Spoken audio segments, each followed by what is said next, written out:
आज हम बात करेंगे। मेरी आवाज़ सबको आ रही है? यस मैम आ रही है। ओके। तो मैं आज हम बात करेंगे, मैंने कहा था कि मैं 4 आयामों के बारे में बताऊंगी जो ध्यान के, सिर्फ ध्यान से नहीं होगा।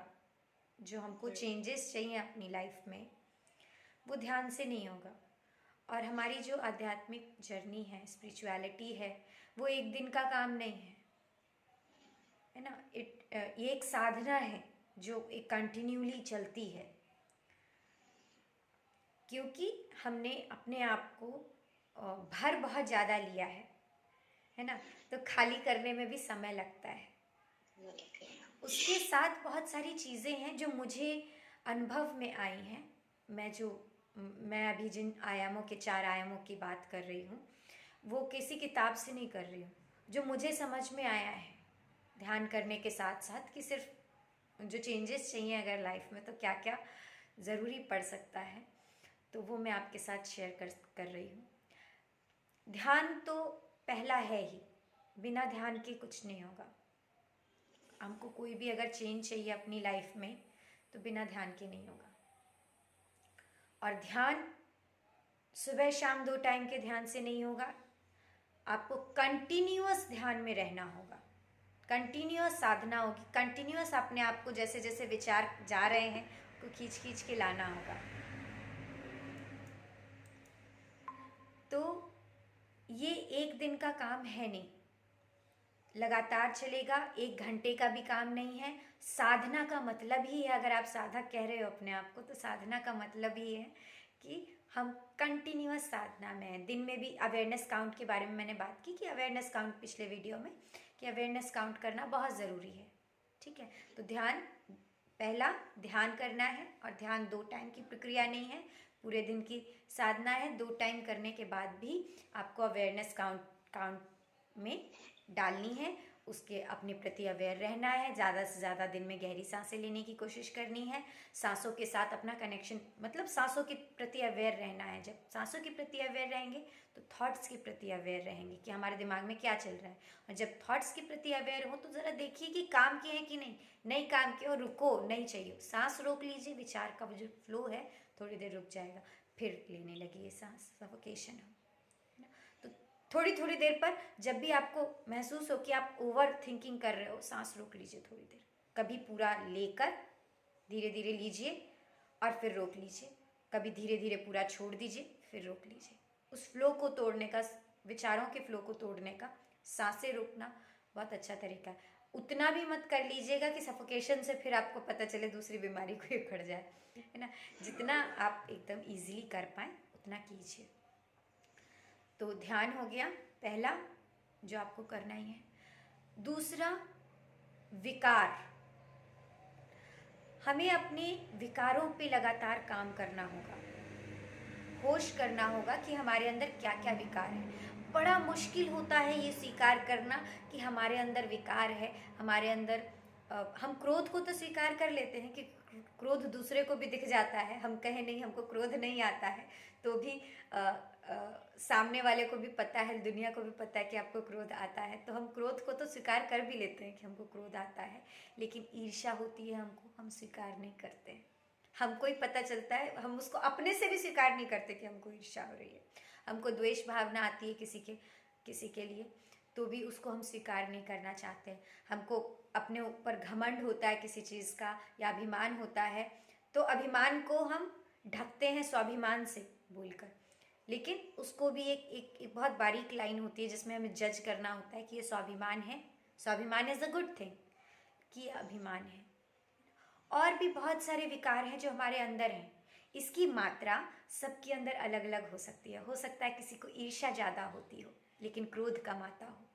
किसी को हो सकता है कि वैमनस्य की भावना कम होती हो, लेकिन दूसरी भावनाएं, कंजूसी ज़्यादा हो, कृपणता ज़्यादा हो कि नहीं हम चीज़ें शेयर नहीं करेंगे, है ना, स्वार्थ ज़्यादा हो। तो क्या विकार है ये अपने अंदर हमें झांकना है और उन विकारों पे काम करना है। जैसे मैंने एक वीडियो में शेयर किया था एग्जाम्पल, कि मुझे जब महसूस हुआ कि मुझे किसी से जलन हो रही है, तो मैंने उसको स्वीकार किया कि मुझे जलन हो रही है, और मैंने उसके लिए जिस वजह से जलन हो रही थी उस वहाँ पे मैंने उसको और कोऑपरेट कर दिया कि नहीं ये और अच्छा हो। तो वो जो जलन है वो उसकी भावना ही बदल गई, उसकी ऊर्जा बदल गई, वो प्रेम की ऊर्जा में बदल गया।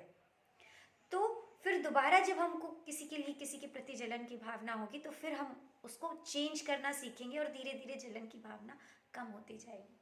उस पर काम करना, विकारों पे काम करना ज़रूरी है। उससे इसके लिए ज़रूरी है कि सबसे पहले हम स्वीकारें कि हमारे अंदर ये विकार उठे, है ना, हमारे अंदर ऐसी भावना उठी, तो हम उसको कैसे सप्लाई करें। ऊर्जा जो है वो बदली नहीं जा सकती, वो सब एक ऊर्जा है, जलन है, क्रोध है, ये सब एक ऊर्जा है, विकार भी हमारी एक ऊर्जा है, और ऊर्जा को हम ख़त्म नहीं कर सकते। तो साइंस भी कहता है कि energy can not be destroyed, it can be changed. ये चेंज हो सकता है, बदला जा सकता है एक फॉर्म से दूसरे फॉर्म में। तो आध्यात्मिक ऊर्जा का भी वही हिसाब है कि हम इसको डिस्ट्रॉय नहीं कर सकते, हम इसको बदल सकते हैं। जैसे मैंने ईर्ष्या की ऊर्जा को कॉपरेशन की ऊर्जा में, सद्भावना की ऊर्जा में, प्रेम की ऊर्जा में बदला कि नहीं उसके लिए हम और अच्छा करेंगे, ये भावना को हम अपने अंदर से मिटाने के लिए। तो उसको बदल दीजिए। जब भी कोई भावना उठे, प्रेम की, क्रोध की, काम की भावना हो, उसको प्रेम में बदलने की कोशिश कीजिए।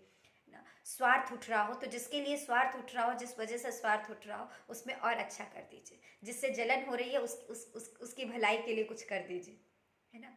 तो अपने आप को चैलेंज कीजिए कि हमारी ये भावना आई तो हमको इसको बदलना है, ध्यान करना है। दूसरा, विकारों पे काम करना है ध्यान देकर, होश पूर्वक। तीसरा, विचारों पर। विचार हमारे कंटिन्यूअसली चलते रहते हैं और हमारी आउट ऑफ कंट्रोल हो चुके हैं। हम विचारों से कहते हैं हमको नहीं चाहिए, हमको बुरे थॉट्स नहीं सोचने, फिर भी वो आते रहते हैं, मानते ही नहीं है, है ना। वो मालिक बन गए, हम चुपचाप उनको, वो विचार आते हैं, हम हमारी दिल की धड़कन बढ़ा देते हैं, हमारा पेट खराब कर देते हैं, हमारे शरीर को इफेक्ट कर देते हैं, हमको डिप्रेशन में डाल देते हैं। हम नहीं चाह रहे हैं फिर भी वो आ रहे हैं, है ना। तो फ्रस्ट्रेट नहीं होना है कि विचार क्यों आ रहे हैं, लेकिन विचार को जब देखें तो हम उनको थोड़ी थोड़ी देर रोकने की कोशिश करें। कि कोई विचार चल रहा है तो हमको कॉन्शियसली, हम ये विचार हमारे काम का है नहीं है, छांट देना है, नहीं चाहिए। धीरे धीरे विचारों को, जो काम के विचार नहीं है उनको छांटिए, जो अपने आप चल रहे हैं, जिनका आप पे कंट्रोल नहीं है, आप कहिए विचारों से। ये एक साधना है, मैं ये नहीं कह रही कि आप ऐसा चाहोगे और तुरंत होगा। फ्रस्ट्रेट नहीं होना कि मैं चाह रहा हूँ कि रुक जाए, खत्म हो जाए। आप उस पर एक्टिविटीज़ कर सकते हो, जैसे लगातार विचार चल रहे हैं और आप उसको रोक रहे हो, है ना, रिलैक्सेशन वाला कर लीजिए, 15-20 बार ऐसे कर लीजिए, एक ब्रेक लग जाएगा। जो लगातार थॉट चल रहे हैं उस पर हमको नहीं चाहिए, जिसको हमको नहीं सोचना नहीं चाहिए, है ना। तो हमको लगातार अपने विचारों को भी वॉच करना है। नेगेटिव विचारों, जो विचार आपको नेगेटिविटी में डाल रहे हैं, ये बुरा है, संसार खराब है, हम पागल हैं, ना अपने बारे में बुरा बोले, अपने आप को भी बुरा नहीं बोलना है। हम बहुत अच्छे हैं, हम परमात्मा की संतान हैं, हम बुरे कैसे हो सकते हैं। हाँ, कुछ हम में विकार है, हम उस पर काम करेंगे, हम ठीक हो जाएंगे, धीरे धीरे हम स्वस्थ हो जाएंगे, है ना। जो ओशो बड़ी अच्छी परिभाषा देते हैं स्वस्थ की, बोलते हैं स्वस्थ मतलब स्वस्थ, स्वयं में स्थित, अपने अंदर हम स्थित हो जाएं, वो स्वस्थ है ना। हम जो बाहर, हमारा दिमाग, विचार, ये सब हमको बाहर जो ले जाता है, वो एक तरह से बीमारी है।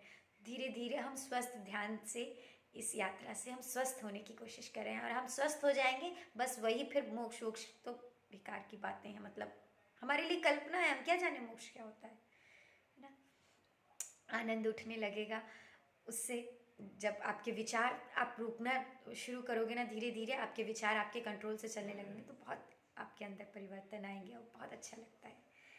ध्यान, विकार, विचार, एक और चीज बची, कर्म।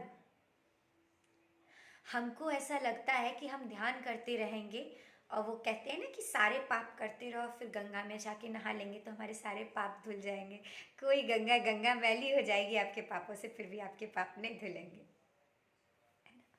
तो हमें अपने कर्म की तरफ बहुत कॉन्शियस रहना है कि हम क्या कर रहे हैं। कॉज एंड इफ़ेक्ट की कल का सेशन हुआ था 4 बजे से। कुछ कुछ लोग जुड़े थे, उनमें एक बंदा था, उन्होंने बताया भी, है ना। उन्होंने वो बुद्धा का कोई लोटस मेडिटेशन की प्रैक्टिस कर रहे हैं, उसमें उन्होंने बताया कि बुद्धा ने कॉज एंड इफ़ेक्ट की बात की थी। मैं इस बारे में नहीं जानती थी, लेकिन मेरे अनुभव में आया है कि कॉज एंड इफ़ेक्ट का नियम है जो प्रकृति पे बहुत मतलब माइन्यूटली काम करता है। हम जो भी काम कर रहे हैं उसका एक इफ़ेक्ट होता है। हमारी छोटी छोटी चोरियाँ भी, हमारे छोटे छोटे कर्म भी सब नोट होते हैं। और जो भी हम करते हैं, मैं आपको अनुभव से बताऊं कि 5 से 10 साल के भीतर में हमारे अच्छे कर्म हो चाहे बुरे कर्म हो, सब लौट के आ जाते हैं। कुछ 1 हफ्ते में, कुछ 1 महीने में, कुछ 3 महीने में, कुछ 6 महीने में, कुछ साल भर में, लेकिन 5 साल में, कुछ 10 साल के अंदर तक सारे कर्म हमारे लौट के आते हैं। ये मैंने अपनी लाइफ को ऑब्जर्व करके ध्यान में बहुत माइन्यूटली ऑब्जर्व किया, उससे मुझे ये समझ में आया कि सब कुछ लौट के आना है। और जो दुनिया नहीं देख रही है तब भी पता है, किसी को कुछ है जिसको पता है कि आपने क्या क्या किया है, और उसका हमारी प्रकृति एक फुंसी भी बिना कारण नहीं देती है। एक फुंसी भी हमारे शरीर में बिना कारण नहीं हो सकती है। हर एक चीज़ का कारण है, और कारण है हमारे कर्म ही, अपने कर्म ही, है ना। एस्ट्रोलॉजी की बात हो रही थी। एस्ट्रोलॉजी, चांद, सितारे, मैं एस्ट्रोलॉजी के बारे में बहुत नहीं जानती हूँ, बहुत क्या, मैं बिल्कुल भी नहीं जानती। लेकिन मैं एक बात चीज़ें समझती हूँ कि एस्ट्रोलॉजी भी अगर चांद सितारे हमारे ऊपर इफ़ेक्ट करते हैं तो उसका भी कारण वो किस तरह से हमारे कुंडली बनी और ये सब बनी, उसका भी निर्धारण हमारे कर्मों से ही होता है। तो हमको कर्म पहले ठीक करने देंगे तो चांद सितारे सब ठीक हो जाएंगे अपने आप, है ना। आप जो पीछे कर चुके हो उसको तो आप नहीं बदल सकते, उसको तो आपको झेलना है। लेकिन आज से भी अपने हर कर्म पे, आप कौन से कर्म ऐसे कर रहे हो जो सही है गलत है। मैंने अपने एग्जाम्पल से बताऊं कि मैं सरकारी नौकरी करती थी। सब लोग हमारी नौकरी 9 से 4 होती है ना, रजिस्टर पे 9 से 4 भरते हैं, लेकिन 3 बजे लोग चले जाता था और मैं भी साथ में सबके जाती थी। और ये ऐसा लगने लगा कि मुझे भी कि ये जन्म सिद्ध अधिकार है 3 बजे चले जाना।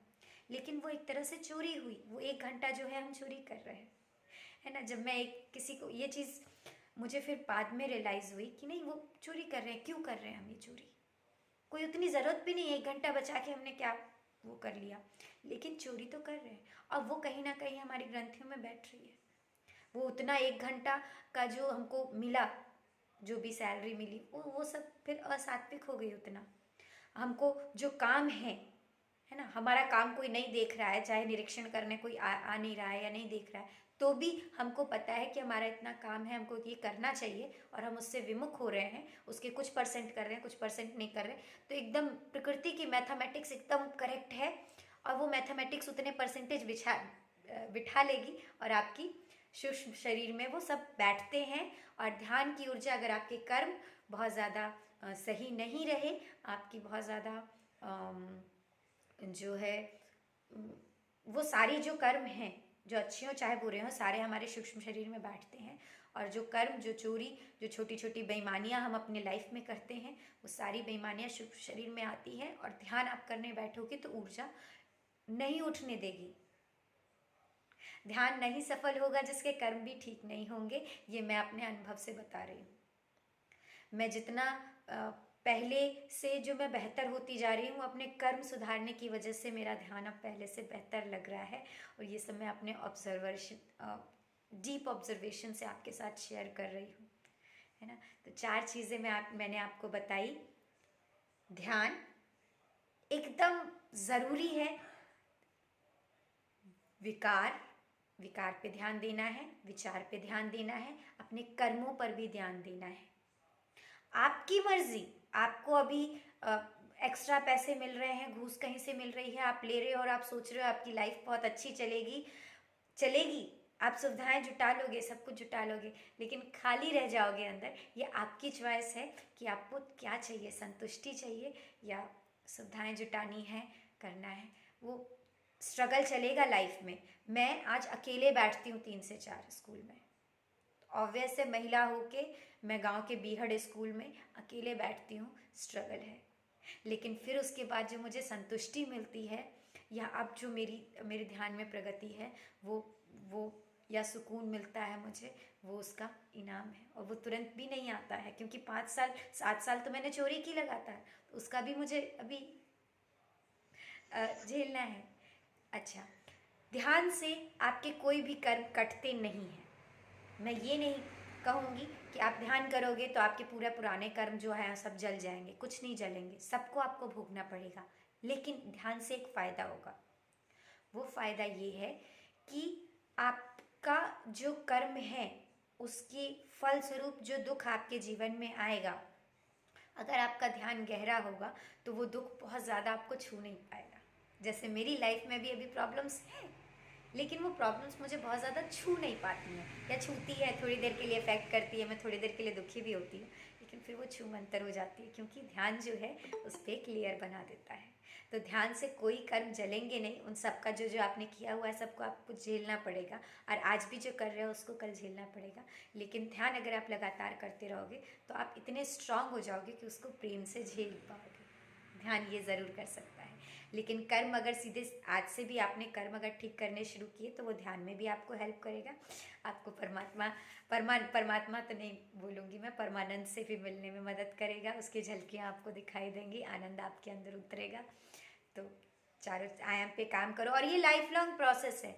आप और सबकी यात्रा कितनी पुरानी है, कब से कोई कर रहा है, समय लगता है, कचरा ज़िंदगी भर भरा है तो खाली होने में भी समय लगता है। बेचैन नहीं होना है, पेशेंस नहीं खोना है, और फ्रस्ट्रेट भी नहीं होना है कि हम करने की कोशिश कर रहे हो क्यों नहीं रहा है। अपने आप को गाली भी नहीं देनी है। लोग अपने आप को गाली देने लगते हैं कि हम इतने ऐसे हैं, हम वैसे हैं, हमसे नहीं होता है कुछ भी। ये हम सब कर सकते हैं, धीरे धीरे होगा। कोई बात नहीं, जो मन भटक चुका है बाहर बहुत दिन तक, उसको वापस लाने में भी समय लगेगा। ठीक है, चलिए इस ना मैं कह के विराम लेती हूँ। प्रणाम।